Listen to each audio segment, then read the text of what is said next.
Hello, I'm Bill, and I'm here at the Black.Fleet Brewing Taproom and Kitchen in Tacoma, Washington.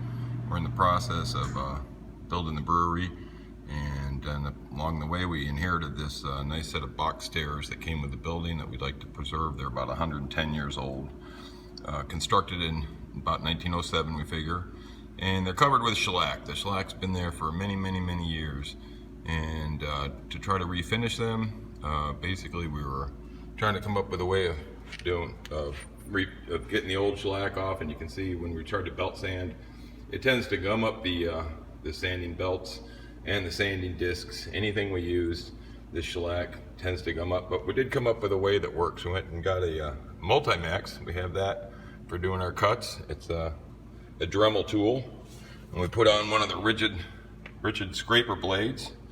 And you'll see how this works then is basically you put it in at an angle and turn it on, and you'll see how the shellac just comes off.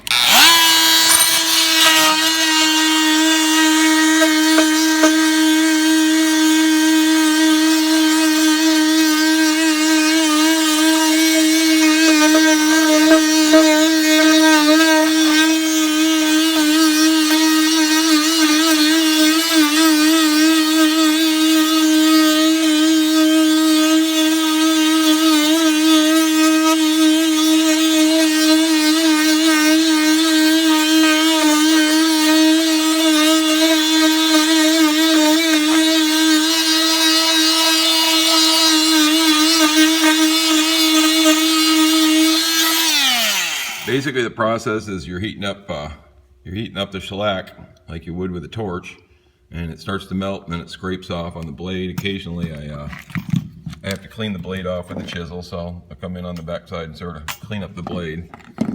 But rather than getting any of the dust, which is also irritating, you end up with these nice chunks of old shellac that harden as soon as they cool down. And this seems to be a lot easier way to remove the shellac than sanding by far. So as you can see, we've already done a fair stretch of it, and it takes it right down to the wood grain, so you can see. And you come back, and then once you get there, then you come back and do some sanding. And this is just 80 grit to remove the finish. And you can also remove the shellac, like these lines right here. Those can be removed with a little bit of sanding and denatured alcohol. And anyway, they come back pretty quick. But I just wanted to share this tip on how to remove the old 100-year-old shellac from the stairs. It seems to be a pretty neat way. I hadn't seen anybody else doing it this way. So good luck with your project. Thank you for watching.